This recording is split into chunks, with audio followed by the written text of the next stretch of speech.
sorry ya, ada juga yang menurut saya tidak pantas lah. Misalnya. Jadi saya kira perilaku semacam itu adalah perilaku seolah-olah perdebatan itu seperti komedian. Seperti komedian. Kan tidak boleh karena itu acara formal. Jadi harus kita bedakan. Maka kebetulan saya pengajar debat dan argumentasi di komunikasi di jurusan. Jadi artinya bahwa setiap perdebatan itu harus kita menghargai orang lain.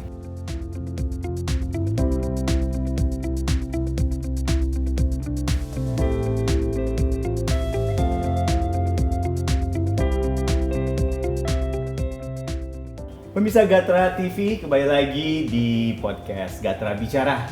Dan hari ini ada tamu spesial yang berkenan untuk hadir di Gatra Studio ini.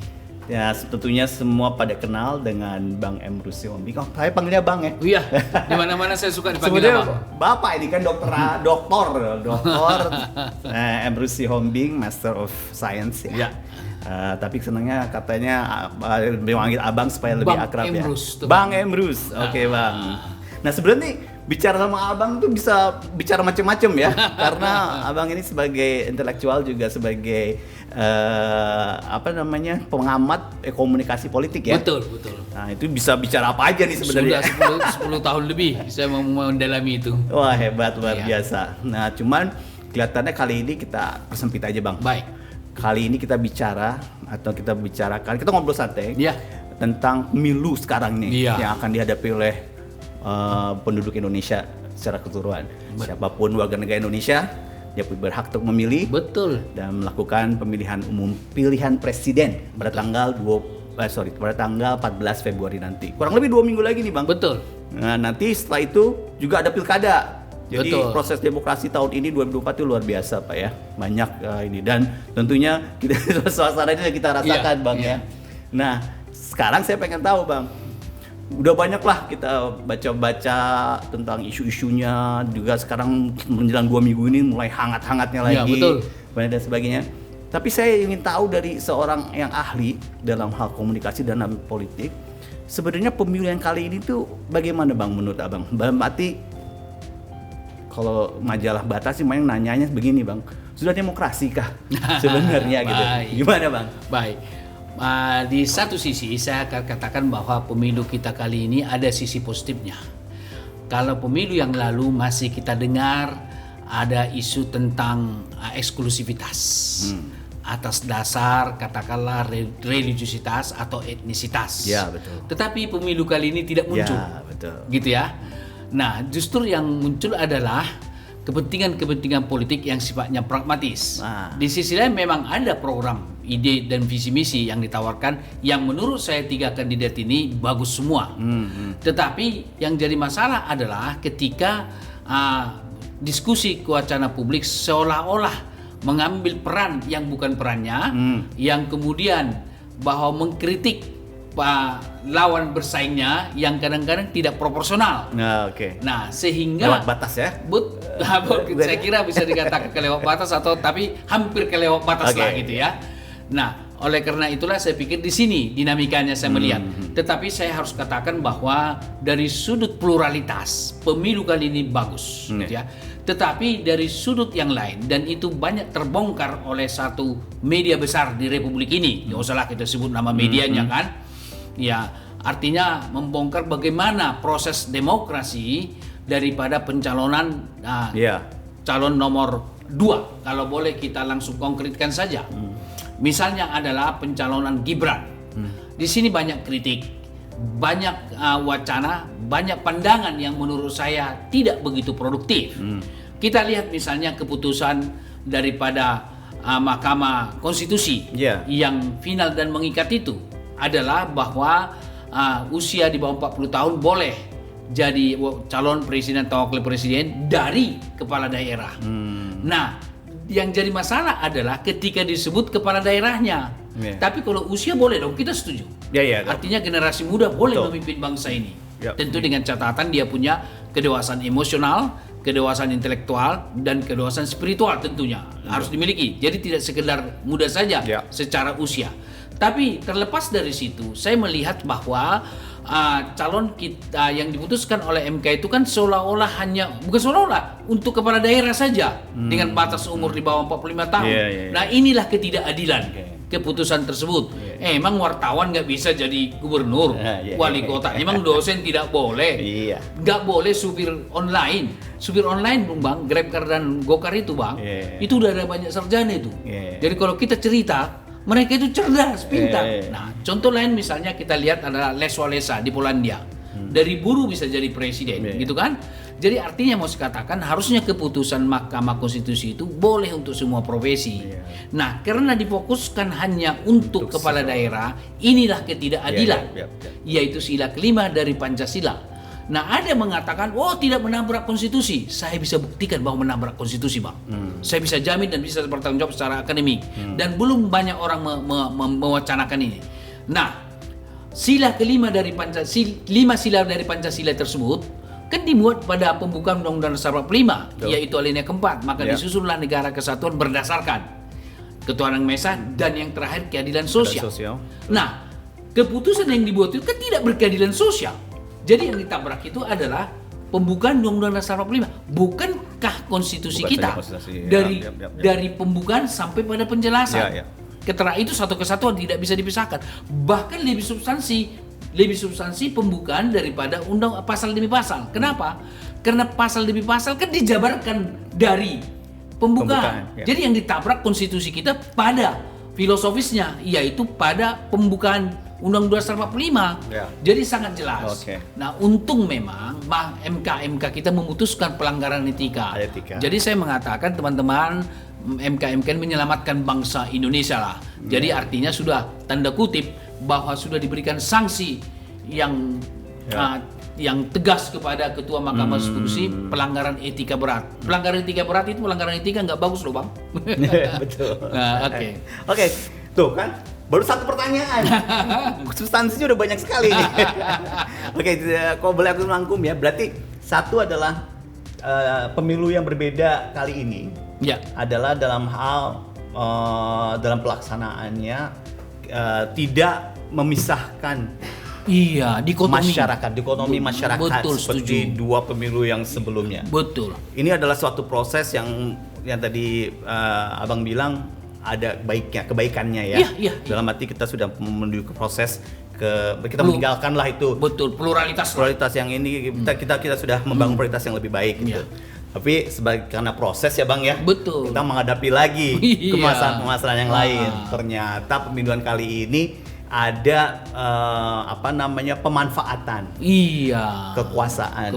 Kedudukan untuk mempengaruhi sehingga pelaksanaan ini juga tidak sesempurna itu. Betul. Dalam menjalankan demokrasi. Ada itu kan masih dalam arti ketika itu masih istilahnya masih tuduhan dari masyarakat gitu lah. Masyarakat masih melihat itu terjadi. Tapi ternyata setelah ada keputusan MK etika itu ternyata faktanya memang demikian, Pak. Cuman saya sempat ditanya nih sama seseorang, bukan kalangan wartawan, masyarakat biasa, kenapa dengan adanya pelanggaran itu kok tidak ada hukum berlaku? Apakah entah itu dibatalkan keputusan MK-nya ataupun yang memutuskan itu juga dihadapkan kepada pengadilan lain. Gitu ya. Nah, itu kenapa, Bang, seperti sejauh itu? Baik, saya kira tidak ada pasal yang membuat mereka dituntut ke sana. Karena keputusan MK itu kan final dan mengikat, apapun itu. Kan kecuali nanti kita robah, kita amandemen lagi undang-undang itu. Maka saya sudah katakan di ruang publik, perlu ada pengawasan MK yang secara permanen. Dan diberi kewenangan pengawasan ini membatalkan. Karena belajar kali ini kita yang diputuskan oleh MK sudah outside lah, sudah tanda kutip keterlaluan lah. Kenapa saya katakan keterlaluan? Ya karena juga menabrak konstitusi yang sebagaimana saya jelaskan tadi. Tetapi karena memang sampai saat ini final dan mengikat, kita harus ikuti kan itu. Betul. Jadi artinya undang-undang mewajibkan kita melakukan itu. Apa boleh buat? Nah, belajar dari pengalaman dan kekurangan ini ke depanlah perlu dievaluasi. Kalau tentunya kalau pemerintahan yang akan datang dimenangkan oleh nomor 2, perkiraan saya kecil kemungkinan. Karena undang-undang itu dibuat bersama-sama pemerintah. Artinya pemerintah tidak setuju bisa tidak jalan. Tapi artinya saya katakan kalau nomor 2 menang, kecil kemungkinan itu dirubah. Gitu ya. Betul. Kalau dirubah sama saja menelanjangi, mengatakan bahwa kami salah loh, kan gitu nggak mungkin. Oleh karena itulah seharusnya yang menang salah satu dari yang nomor 2 ini, kalau memang ini ingin kita perbaiki. Karena apa keputusan MK menurut saya seperti saya katakan tadi sangat tidak bagus, menabrak Pancasila, ideologi negara, keadilan sosial bagi seluruh rakyat Indonesia, substansi sekali, mendasar sekali. Karena menurut saya Undang-Undang Dasar 45 dan sila-sila dari Pancasila itu kan dari kristalisasi dari nilai-nilai yang berlaku di Indonesia. Artinya nilai-nilai kita juga Pancasila, kan gitu. Nah, dalam suatu politik harus mengedepankan etika, gitu ya, nilai-nilai. Nah, kenapa perilaku politik, keputusan politik harus mengindahkan nilai-nilai atau etika? Karena memang persoalan dalam politik itu soal trust. Betul. Jadi bukan mengedepankan undang-undang, tapi harus etika atau nilai. Nilai kita kan Pancasila, ya dalam berbangsa dan bernegara. Boleh jadi secara pribadi, secara katakanlah di rumah tangga dengan rumah tangga yang lain bisa berbeda nilai atau etikanya. Tetapi secara nasional, ya Pancasila pegangan kita. Nah, karena memang menurut saya bahwa tidak sesuai dengan nilai Pancasila, ini menjadi koreksi. Nah, kalau yang menang katakanlah nomor 3 atau nomor 1, kemungkinan tentu dengan catatan juga mereka punya political will, kehendak politik. Tetapi kalau nomor 2 menang, saya kira kecil kemungkinan melakukan itu. Demikian. Oke. Bang, itu kan bukan hanya putusan MK satu-satunya yang perlu dipertanyakan ya Bang ya. Kalau soal sebelum-sebelumnya juga menurut majalah Gatra kemarin itu ada beberapa juga sebelumnya yang memang perlu dipertanyakan juga, misalnya perihal apa namanya. Ya, jadi ada beberapa keputusan yang memang sepertinya seolah sudah dipersiapkan untuk tadi itu memenangkan suatu paham pertanyaannya. Inilah pertanyaan wartawan yang investigasi gitu ya. Jadinya itu memang apakah demikian? Baik. Diartistikan atau tidak? Betul. Diorkestrasi lah. Ya, maksudnya. Baik. Saya pikir kalau saya mengutip pandangan daripada Max Weber, Social Action Theory, tidak ada perilaku manusia tidak disengaja. Tidak ada perilaku manusia tidak direncanakan. Ini saja pun saya datang ke sini, saya sudah rencanakan. Kira-kira apa yang akan dibahas, kan begitu? Setiap perilaku manusia. Maka kalau dikatakan itu tidak direncanakan proses itu, berarti menafikan teori daripada Max Weber dan kenyataan fenomena sosial. Maka saya pikir keputusan MK itu tidak boleh dikatakan itu berdiri sendiri. Karena begini, perilaku manusia produk daripada interaksi sosial. Sama halnya ketika saya mendiskusikan ini tidak lepas dari produk interaksi saya membaca, katakanlah Gatra, membaca yang lain. Yang membaca berita-berita itu ke produk manusia lain, berinteraksi juga dengan saya sehingga jadi tahu. Kan begitu, sehingga saya bisa menguraikan. Nah, oleh karena itulah maka apakah itu diorkestrasi atau tidak sudah dipastikan diorkestrasi. Cuma siapa mengorkestrasikan dan siapa pemainnya. Tinggal kita lakukan investigasi. Tapi saya melihat bahwa kalau kita rangkaian tersebut kita melihat gitu ya, bahwa keputusan MK yang melaporkan itu ada partai juga. Yang dari partai itu ditolak, menarik kan? Baru yang dari kampus mahasiswa yang disetujui. Nah, coba kita baca lagi berita. Bukankah rektor dari kampus itu pernah bertemu dengan seseorang? Misalnya ini. Nah, ini menarik. Nah, oleh karena itulah maka menurut pandangan saya perlu dilakukan investigative reporting bagaimana proses sehingga sampai pada output. Karena begini. Saya melihat ada suatu media besar di Indonesia. Mereka melakukan investigasi sehingga terbongkar suatu pertemuan-pertemuan yang selama ini kita tidak tahu. Bagus sekali ini. Saya kira kalau misalnya pertanyaan Abang ini oleh Gatra melakukan pembongkaran, mengirim reporternya melakukan investigasi reporter sehingga bisa terbongkar orkestrasi tersebut, siapa dalam orkestrasi tersebut, siapa motifnya. Tetapi tidak bisa lepas juga. Sebelumnya kan sudah sering kita dengar 3 periode, kan begitu. Betul. Ya, saya kira salah satu yang ngomong itu teman saya itu Kodari gitu kan.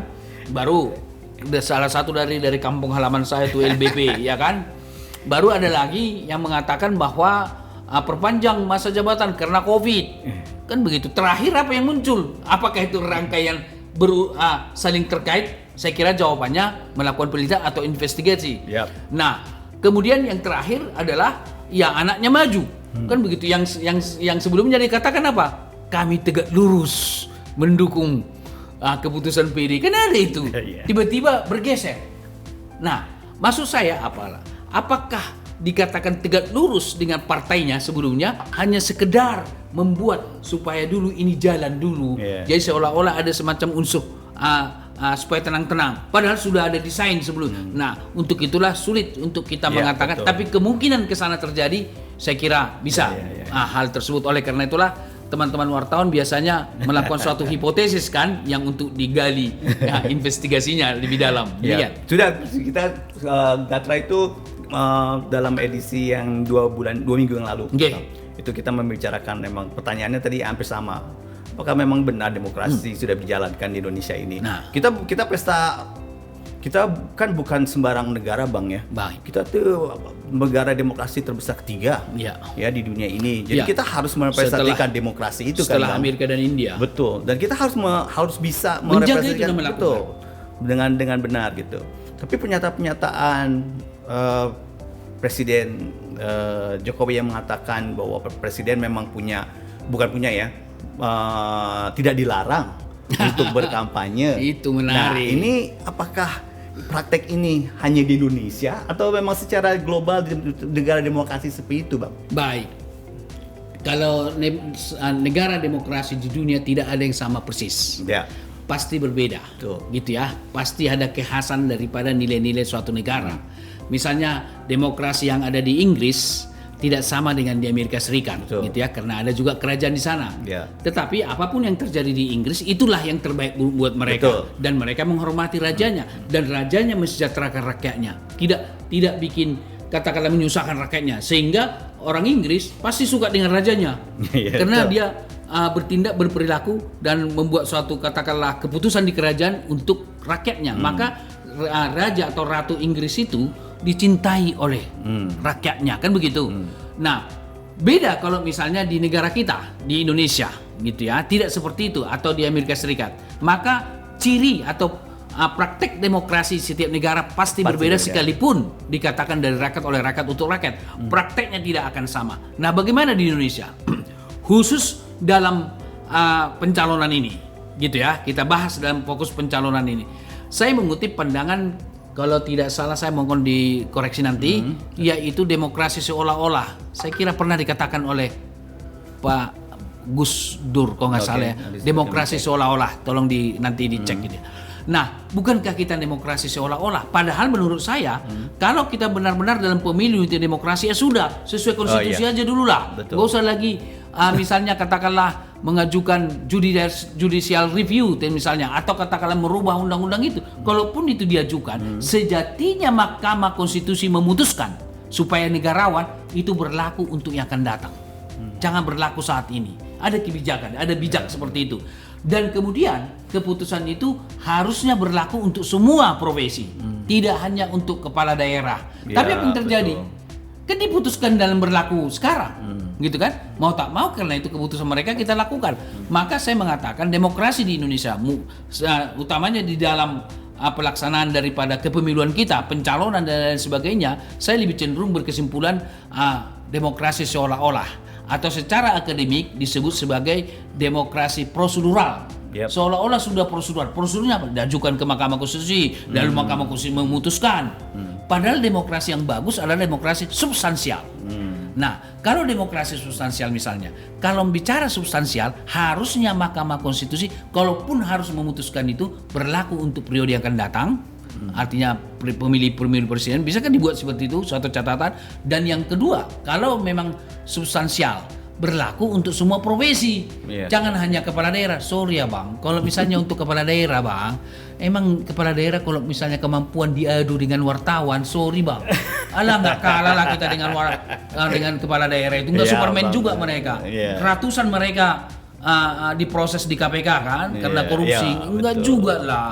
Makanya harusnya keputusan harusnya berlaku untuk semua bang, sehingga generasi muda Tapi apa yang narasi yang dibangun? Wah, menghalangi. Ya. Ini kan untuk generasi muda. Itu Gitu. itu memang memperlihatkan bahwa keputusan itu kelihatannya one sided, dalam arti mementingkan salah satu pihak. Betul. Gitu ya. Jadi memang kelihatan seperti itu. Dan tidak lama kemudian Gibran mendaftarkan diri kan? Nah, pertanyaannya adalah sebenarnya dalam hal itu kemarin itu keputusan untuk pemilihan umum kan ada, dan umum kan ada ini ya Bang, ada apa namanya peraturan-peraturan yang sudah berjalan, Ya.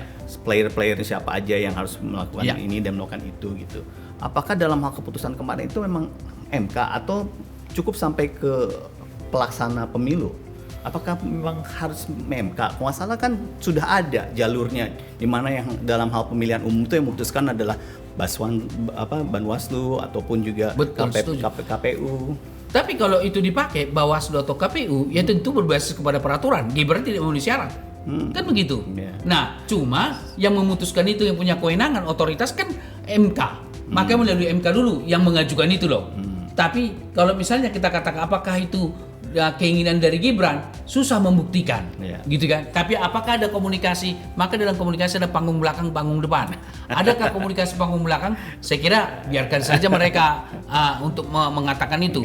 Jadi kalau memang bicara tentang peraturan Bawaslu, KPU, mereka akan taat terhadap peraturan itu, dan mereka tidak akan memberikan kesempatan kepada Gibran kalau tidak ada keputusan tersebut. Mereka akan lakukan peraturan sesuai dengan yang berlaku oleh DKPP, oleh Bawaslu, oleh KPU pasti. Tapi karena sudah diputuskan, kan itu prinsipnya, final mengikat. Dengan kata lain, kita tidak bisa mengatakan pisang lagi, gitu tanda kutip ya. Nggak bisa mengatakan pisang lagi, artinya tidak bisa menolak lagi seperti itu.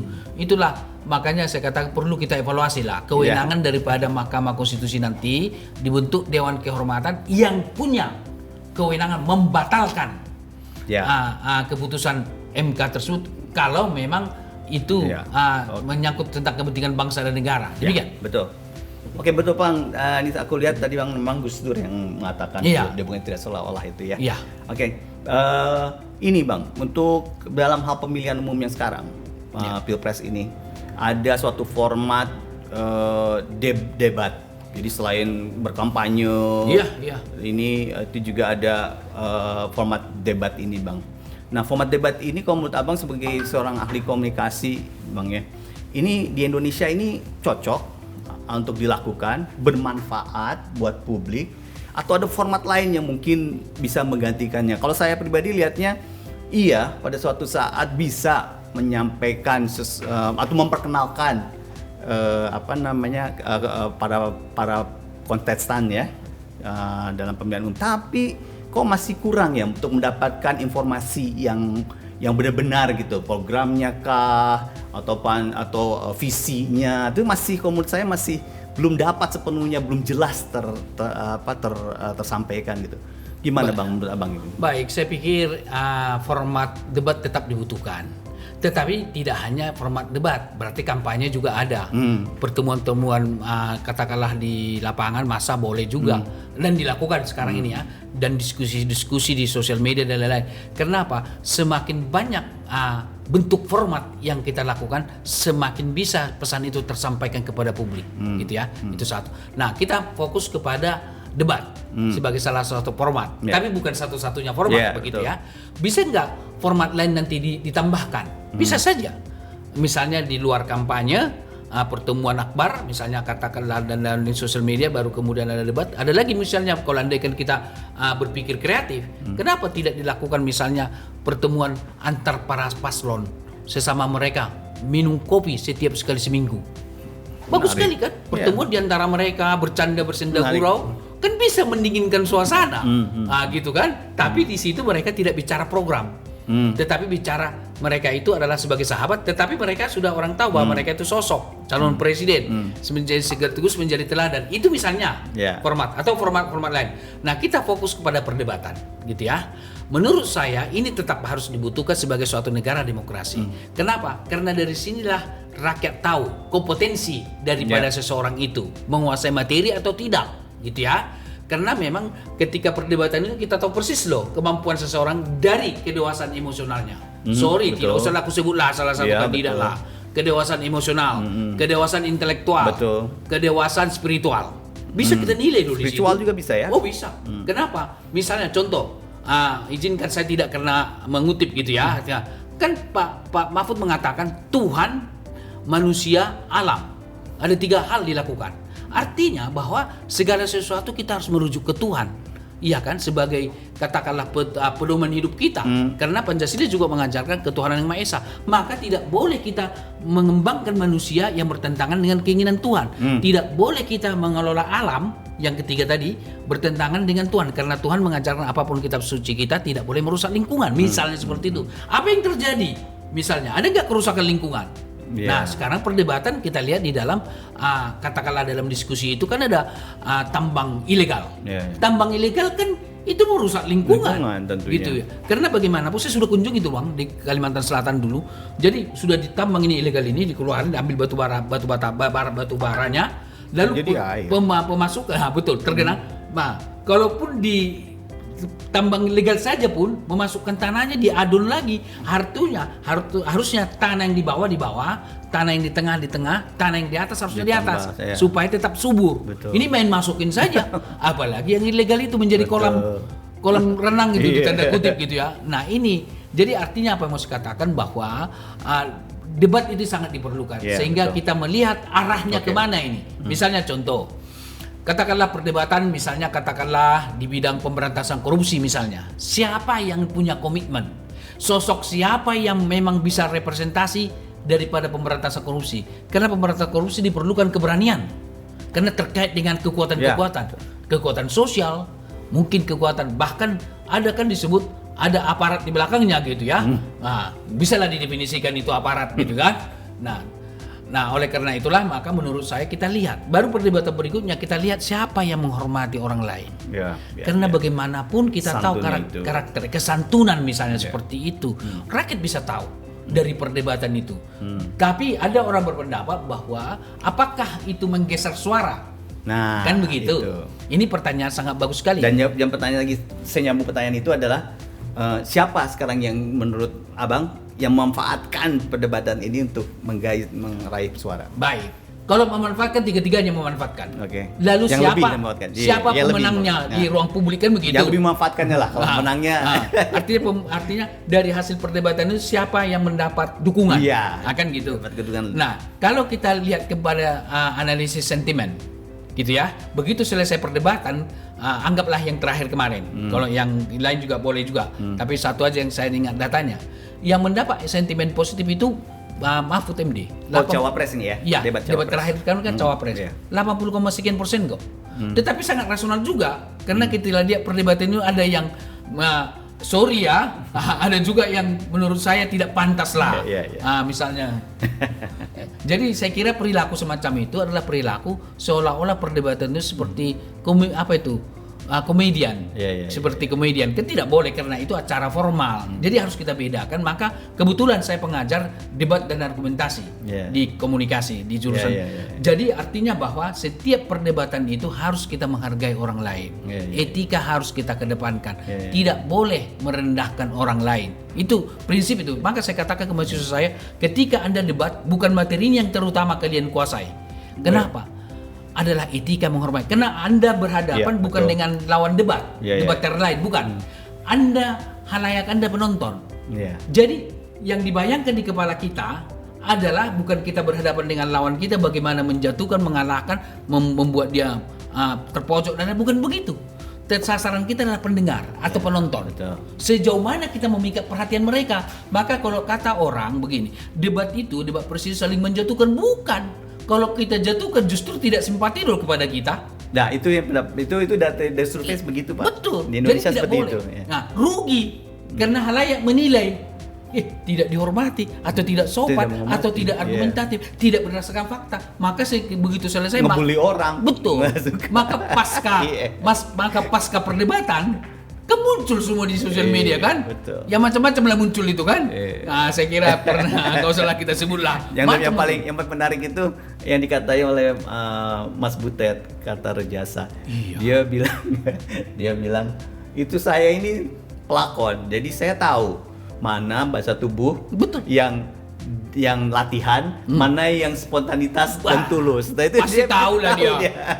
Jadi bukan sekedar apa dia. Jadi dia tahu. Aktor, tapi pendidik aktor dia kan udah tahu lah. Jadi memang itu kebaca ya dengan oleh masyarakat. Oleh kita yang awam juga nggak perlu jadi seorang sutradara. Orang awam aja bisa menangkap, gitulah. Ya. Tapi apalagi yang sudah dalam, misalnya kita dari komunikasi kita bicara lambang nonverbal.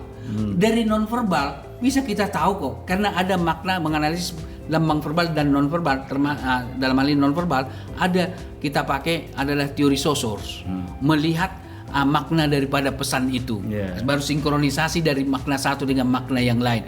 Nah, oleh karena itulah bahwa perdebatan tetap diperlukan di dalam suatu negara demokrasi. Bukan berarti bentuk lain kalau ada suatu hal yang baru lagi silakan saja, seperti pertemuan ngopi, bercanda, nggak apa-apa. Tadi Abang bilang berkampanye juga masih perlu sebenarnya ya, menghimpun massa itu masih perlu dilakukan. Kenapa saya mengatakan dekombinasi dari semuanya kita lakukan?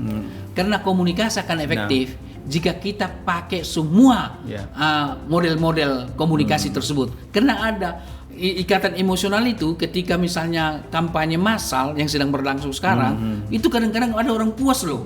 Ketika wah saya senang loh dengan salah satu kandidat ini. Wah dia ternyata orangnya ganteng loh. Hati-hati Bang.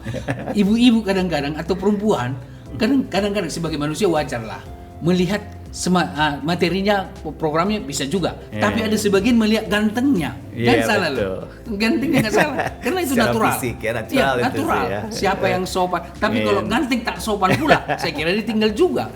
Jadi Nabi Muhammad juga mengajarkan kita kalau nyari jodoh itu fisiknya dulu ini. Jadi tak salah ya, tak salah lah. Nah, tadi juga jadi memang kampanye masih diperlukan. Nah, ada lagi nih media yang ternyata berperannya sangat penting.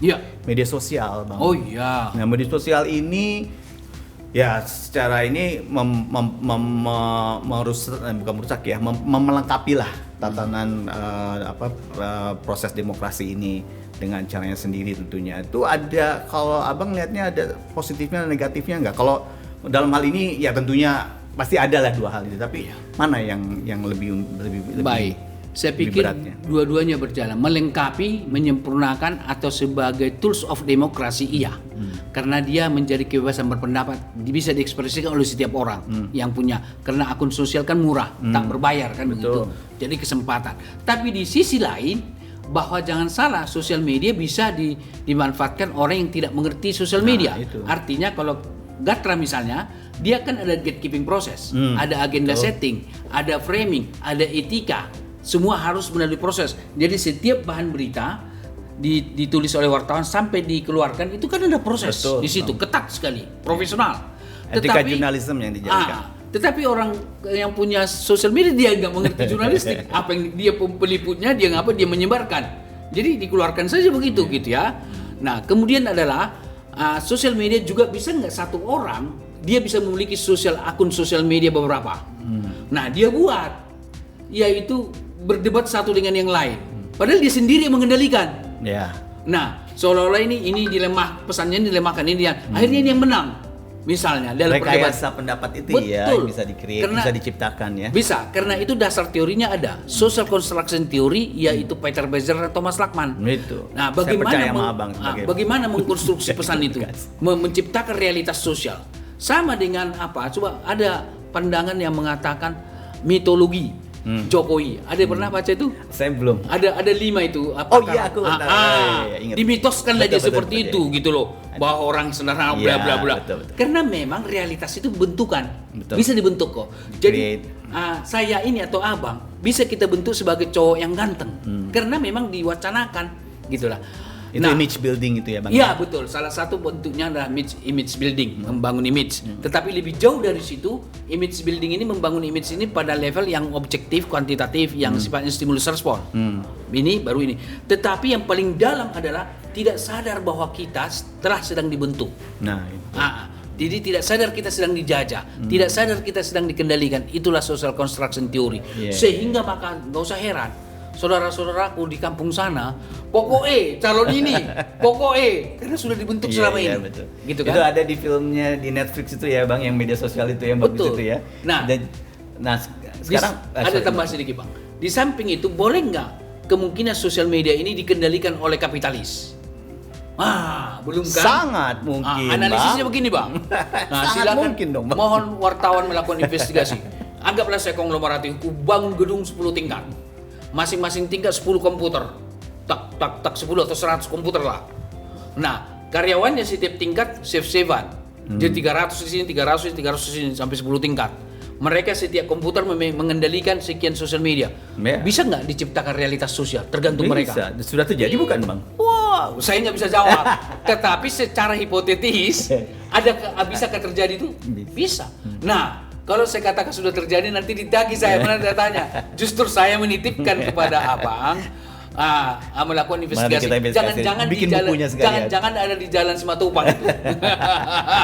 bisa dilakukan investigasi di gedung mana itu, dicari dulu lah. Mudah-mudahan tidak ada ya. Tetapi peluang itu bisa. Maka sehingga sosial media ini yang harusnya sebagai antitesis daripada media arus utama, majalah, radio, televisi, surat kabar yang selama ini konvensional yang arus utama, ini kita buat sebenarnya sosial sebagai antitesis, ya kan? Ternyata juga main juga sosial media, makanya jangan terlalu percaya dengan sosial media juga. Tetapi bisa nggak bagaimana kita mengukur sosial media yang kredibel? Sederhana, ada berita dibawa oleh sosial media tertentu, ada kalimat atau keywordnya, baru keyword itu kita pindahkan ke Gatra, ke linknya Gatra. Diberitakan nggak di Gatra? Nah, itu betul. Jadi konfirmasi kita ke media yang terpercaya. Betul. Jadi pasti mengeluarkan berita-berita yang benar, yang terarah, sesuai dengan fakta. Betul. Dan profesional jurnalistik. Tinggal ketik aja itu. Nggak usah diketik lah. Copy paste, masukkan ke linknya Gatra, langsung keluar. Nah, tidak ada berita itu. Bedanya kita tidak ada buzzer, Bang ya. Nggak bakal ada. Sekarang permainan buzzer sama influencer itu besar sekali kan di dalam pemilihan umum ini, Bang. Iya. Nah, orang bilangnya para pengguna buzzer dan influencer, para politisi ini bilangnya mereka relawan katanya. Mereka tidak dibayar tapi kan mereka ini gitu. Padahal kan itu bukan saya tidak bilang tidak benar ya. Tendensinya kelihatannya tidak mungkin gitu. Karena media sosial tadi Abang bilang nggak murah. Ya Bang, ada pasti cost-nya gitu. Nah itu hal seperti itu belum ada peraturannya, Bang. Justru itulah karena mereka belum ada aturan tentang sosial media, dimanfaatkanlah oleh orang-orang yang tak bertanggung jawab. Maka kesadaran bersosial media diperlukan. Siapa yang bertanggung jawab? Ya Menteri Komunikasi dan Informasi yang bertugas itu memunculkan kesadaran itu. Tetapi sampai sekarang nggak berhasil, menurut saya masih terjadi hoax, ujaran kebencian. Ini moga-moga menjadi satu pelajaran buat kita ke depan, sehingga pemilu ke depan itu bisa lebih baik lagi dalam hal memanage lah istilahnya media sosial ini, Bang ya. Betul. Kalau misalnya 2 pemilu kemarin masalah pluralisme diganggu, sekarang sudah makin baik. Semoga sekarang medsos tahun depan mungkin bisa baik. Nggak tahu lah nanti putaran kedua terjadi, andai terjadi putaran kedua muncul itu nggak tahu lah saya ya. Tetapi sampai sekarang saya kira tidak. Baru kemudian ada yang pendapat Abang yang bagus sekali tadi adalah tentang katakanlah buzzer. Buzzer ini adalah ada buzzer positif, ada buzzer yang negatif. Yang positif adalah argumentasi yang dibuat mendukung suatu kegiatan atau politik tertentu, tetapi berbasis fakta, data dan argumentasi yang kuat. Tapi ada buzzer juga pembenaran. Nah, selalu yang terjadi pembenaran. Coba cek deh, Pak. Tanpa saya mengatakan ketika debat wakil presiden kemarin, nggak enak lah kalau saya evaluasi mana yang kurang etis mana. Tetapi masing-masing pembenaran loh, Bang. Terutama yang dinilai masyarakat kurang etis, pembenaran. Apa yang dikatakan pembenarannya? Wah, ini ice breaking, sepanjang kaku dan lain-lain. Waduh, terjadi pembenaran. Itu yang terjadi buzzer-buzzer itu. Kemudian mengenai relawan, Bang, ini menurut saya perlu dikelola dengan baik, dimanage lah. Karena saya melihat selama ini di masa pemerintahan Joko Widodo, relawan ini justru mereka menjadi penentu politik. Kenapa saya mengatakan gitu? Karena seolah-olah mereka mengendalikan partai. Kalau tidak partai ini mengusung ini, maka kami akan tinggal partai ini tidak kami pilih. Jadi dia yang penentu. Padahal partai politik berdarah-darah dia mendirikan partai itu kan. Ini kalau di Amerika ada itu ya, Tea Party itu, Bang ya. Mirip ya, Bang. Ya boleh jadi. Punyanya Republik itu. Tetapi mereka lebih matang, lebih dewasa. Tidak terjadi pembenaran gitu loh. Jadi mereka sangat profesional. Baru kemudian relawan harusnya asal katanya kan orang yang rela. Orang yang rela, tulus. Tapi ketika presiden yang didukung jadi presiden misalnya, mereka minta jatah nggak kemarin itu di awal pemerintahan? Ya kan ada yang ribut kan? Ada itu teman saya itu kemarin karena tidak dapat jabatan, nggak dapat jabatan, dia ingin kembalikan tidak dukung lagi kekuatan tertentu. Begitu dapat wakil menteri, dia dukung lagi. Beda lagi. Artinya bahwa relawan ini juga kepentingan politik, nggak relawan. Maka selalu saya katakan, udah teman-teman relawan bikin partai relawan Indonesia, pakai partai aja, gitu kan, partai relawan Indonesia. Ini kan tidak jelas. Betul. Gitu. Oke, terakhir lagi nih, satu Baik. lagi yang menjadi alat untuk pemilihan umum biasa dipergunakan juga dan mungkin tahun ini nggak tahu apa ada bedanya atau tidak, yaitu polling, Bang. Ya. Nah, polling ini juga suatu tools digunakan oleh para politisi dan kandidat untuk somehow mereka yakin bisa meningkatkan juga suaranya gitu, juga digunakan dengan tepat dan benar gitu. Ini polling ini di Indonesia apakah memang bisa mempengaruhi sedemikian rupa dan apakah memang jujur adanya gitu polling? Baik. Jadi polling biasanya dilakukan di Indonesia dengan survei, para peneliti, surveyor gitu ya. Nah, apakah itu jujur atau tidak kredibilitasnya? Saya terus terang kalau boleh menyebut salah satu yang saya hargai di Indonesia Kompas, surveinya Kompas. Tapi kalau survei para lembaga survei yang sekaligus juga mereka itu adalah konsultannya, saya ragukan. Saya bisa buka di sini salah satu contoh yang saya kritik, yaitu Kodari. Dia mensurvei misalnya kecerdasan para wakil presiden. Kecerdasan para wakil presiden yang diukur subjek sumber datanya responden. Padahal kalau kecerdasan intelektual, kecerdasan emosional, kecerdasan spiritual kan orangnya. Tesnya langsung dites. Orangnya kan, dan biasanya dilakukan para psikolog.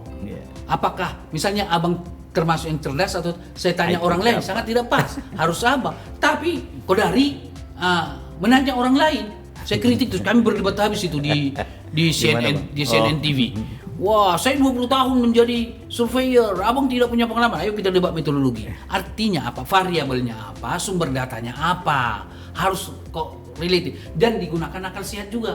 Kalau mengukur misalnya, bukan berarti tidak boleh persepsi publik terhadap kecerdasan.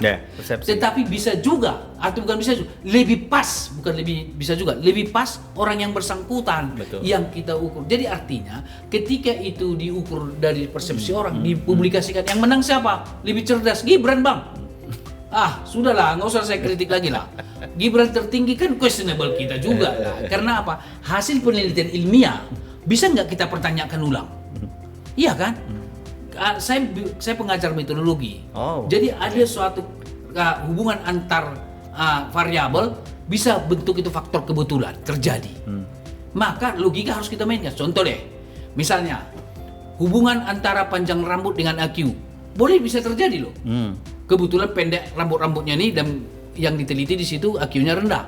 Maka disimpulkan panjang rambut mempengaruhi IQ. Tapi logik enggak? Enggak logik dong. Enggak masuk akal, enggak ada korelasi secara ilmiah itu. Nah, artinya apa? Survei ilmiah, penelitian ilmiah harus digunakan dengan logika. Satu lagi, Pak. Contoh lagi. Ada suatu penelitian misalnya. Ini moral peneliti ini perlu diperhatikan. Nah, misalnya ada survei dampak persepsi publik, persepsi masyarakat terhadap dampak kesehatan dari sutet dengan orang yang ada di bawahnya. Hasil penelitian mengatakan begini, 80% lah lebih tinggi ya, mengatakan responden itu tidak berpengaruh terhadap kesehatan. Berarti 20% mengandung kesehatan. Dengan asumsi bisa saja ada intervensi kan, sehingga mengatakan supaya mereka tidak digusur kan misalnya atau apa. Tapi itulah hasilnya.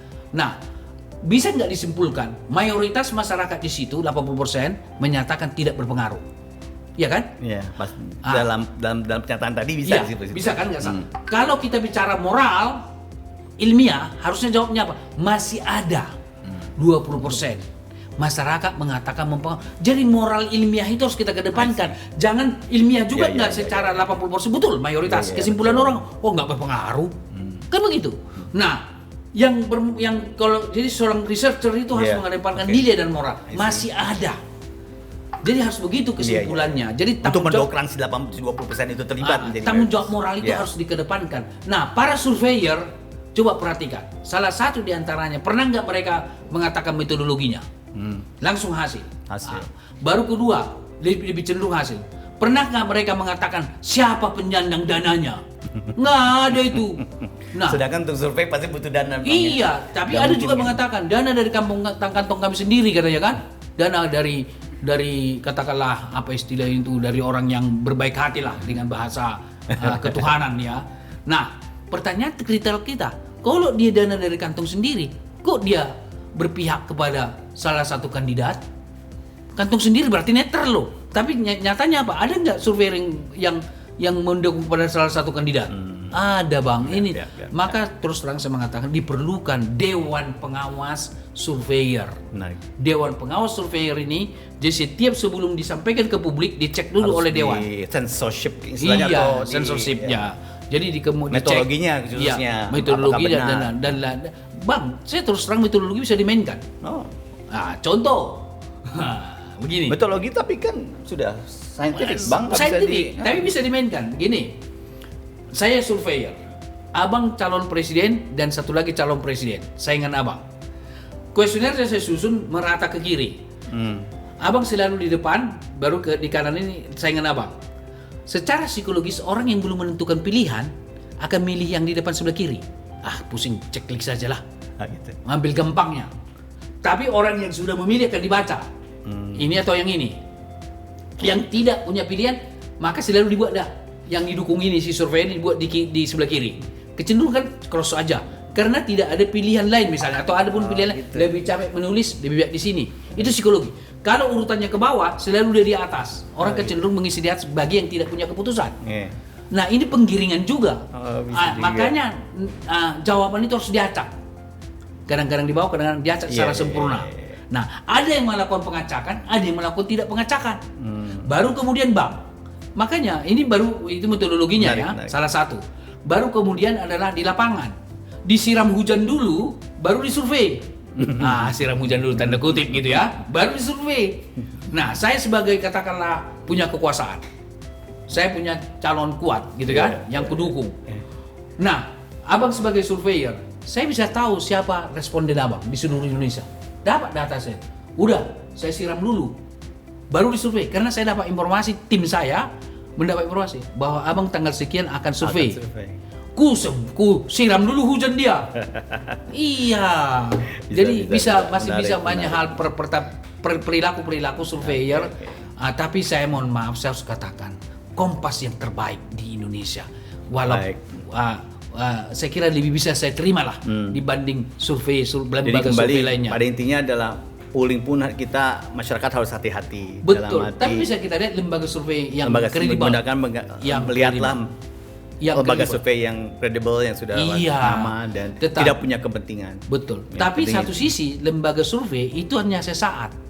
Tidak boleh dipakai langsung dari survei ini. Lalu mengatakan apa bang? Satu putaran karena kami angkanya segini. Nggak bisa dong. Kenapa saya mengatakan itu? Karena survei itu kan dasarnya statistik. Dasar statistik kan teori peluang. Artinya bisa nggak dalam survei dia menang, tapi pemilih selanjutnya sebenarnya dia kalah. Itu Jokowi periode pertama di DKI kan kalah. Ganjar surveinya di Jawa Tengah rendah, menang itu dua-duanya, jadi nggak jaminan juga. Betul. Maka kalau langsung diklaim satu putaran, alamak, gitu loh. Abang juga bikin pernyataan di beberapa media tidak mungkin terjadi satu putaran ya. Baik. Kenapa bang menurut abang? Baik, sederhana. Bahwa dari angka survei tersebut, dari angka saja, kan anggaplah tertinggi 40. Ini dari lembaga survei Kompas. Dari beberapa lembaga survei, ambillah. Anggap 39, sekian, anggaplah 40. Berarti peluang dia kalah masih ada 11%. 11% masih ada kan, karena 50% plus 1. Masih ada peluang kalah. Mungkinkah itu bisa terjadi? Sama logikanya begini bang, sudah mau menikah kita bang, bisa batal besok. Ya karena tidak ada kepastian. Kemudian masyarakat bisa berubah. Iya kan? Jadi nggak ada, lebih baik jawabannya adalah berdasarkan hasil survei ini kami berpeluang untuk memenangkan periode pertama masuk ke putaran kedua. Tapi kalau dikatakan kalau kecuali surveinya sudah di atas 50%, kami berpeluang satu putaran. Kan gitu. Harus. Tetapi andaikan pun misalnya 51% hasilnya survei, berarti masih mungkin nggak terjadi kalah seperti yang saya katakan di Jawa Tengah sama Jokowi di Jakarta. Nggak ada jaminan. Jadi yang lebih rendah bisa menang kok. Dan pergeseran itu bisa kita lihat nanti. Ada lagi alasan saya, ada dikenal di dalam silent majority. Silent majority dia punya keputusan daripada salah satu tapi tidak mau ngomong. Tapi kalaupun dia ngomong, dipilih salah satu ini bang, dipilih salah satu ini supaya dapat bansos. Kalau nggak dapat kita nanti bos. Dipilihlah ini. Dan begitu di kotak suara kan, hanya dia yang tahu sama Tuhan. Ya kan? Pada saat itu diisi. Kenapa? Sesama mereka berkomunikasi, bang, janganlah isi dah ini bos yang ini menang ini karena bansos mau meluncur ini. Kan begitu. Jadi artinya nggak jamin silent majority, ada tidak mengungkapkan, tapi mengungkapkan tapi tidak sesuai dengan isi hatinya. Yang mau terakhir saya mau katakan abangku, izinkan saya bahwa ada bansos kan. Nah ada menteri yang mengatakan bang, ini dari Jokowi. Itu Menteri Perdagangan, siapa itu namanya itu, Zulkifli Hasan. Oh iya. Apa benar dari Jokowi? Kan dari pajak kita itu, dari APBN kita kan. Nah artinya pajak abang, pajak saya, pajaknya Joko Widodo.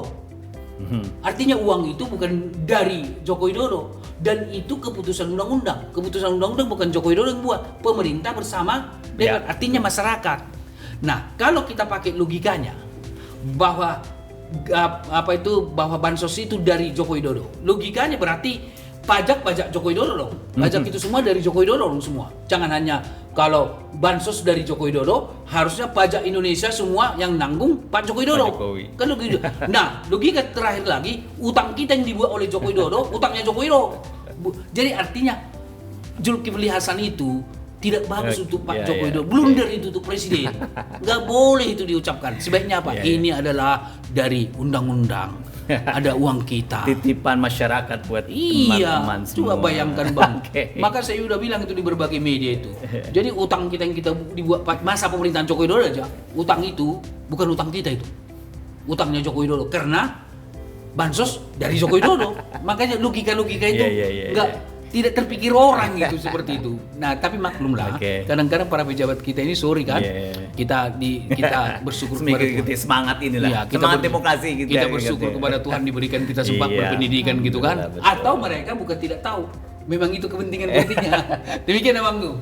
Tapi ya masih ramai lah, kita bisa bicarakan lama, bisa banyak sekali yang bisa bicarakan.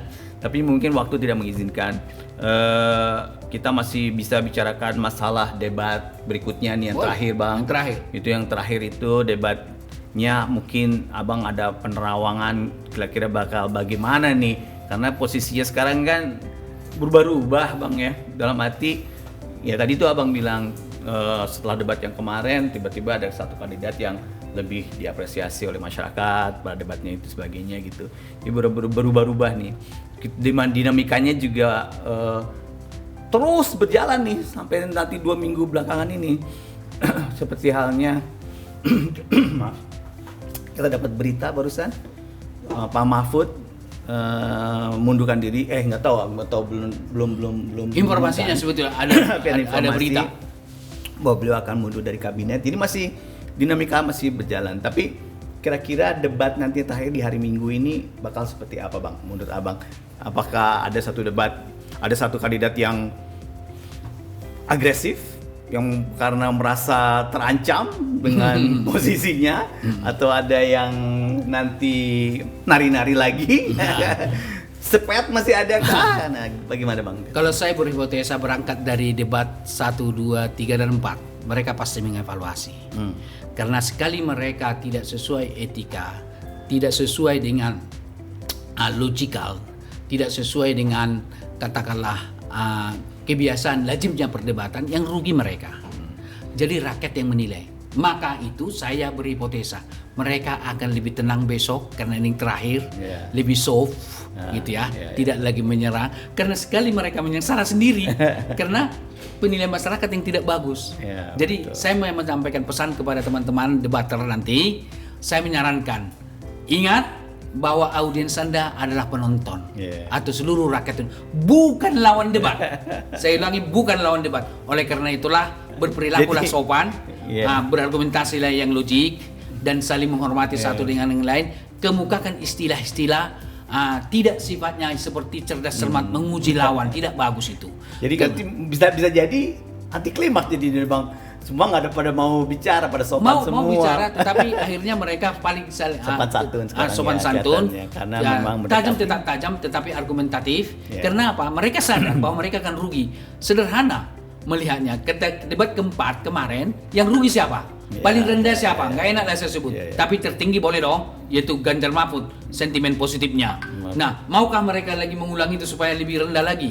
Itu kan nggak mungkin lah. Jadi oleh karena itu pasti ada evaluasi.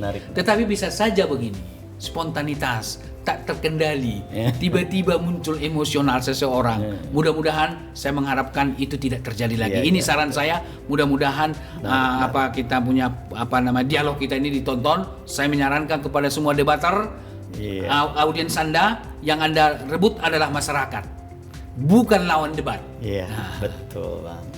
Oke, itu tadi nasihat dari seorang komunikator ulung untuk politik.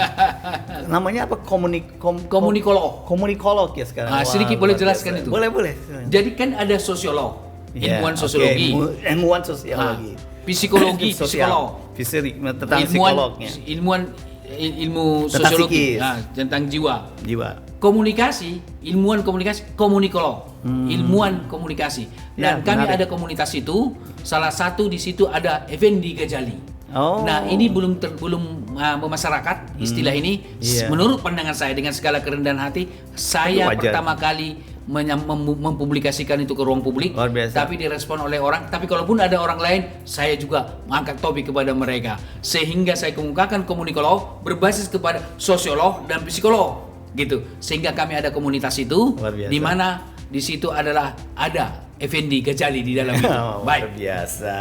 Semoga sukses ya Bang ya. Baik, terus menjalankan profesinya sebagai komunikolog politik. Mantap. Dan juga dosen, pengajar, dan juga pengamat politik, dan juga komunikasi politik, dan juga sebagai pengisi-pengisi acara podcast seperti ini Bang. Dan di berbagai media. Berbagai media Bang. Terima kasih sekali kehadirannya. Terima kasih. Sangat seru sekali kita bicara. Dan semoga ke depan kita ada waktu lagi Bang. Baik, untuk berkunjung kembali ke Gatra ataupun kami mengunjung ke tempat Bapak untuk boleh. Ya, kita ke kampus boleh. Siap. Oke. Makasih banyak Bang. Terima kasih para Gatra Permisa yang masih bersama kami. Cukup lama kita berdiskusi sama Bang Emrus Sihombing untuk membicarakan masalah pemilihan umum 2024 ini. Jangan lupa untuk subscribe dan like, dan juga terus mengikuti wawancara-wawancara khusus dan special interview lain di Gatra Bicara podcast ini. Oke, terima kasih dan sampai jumpa lagi.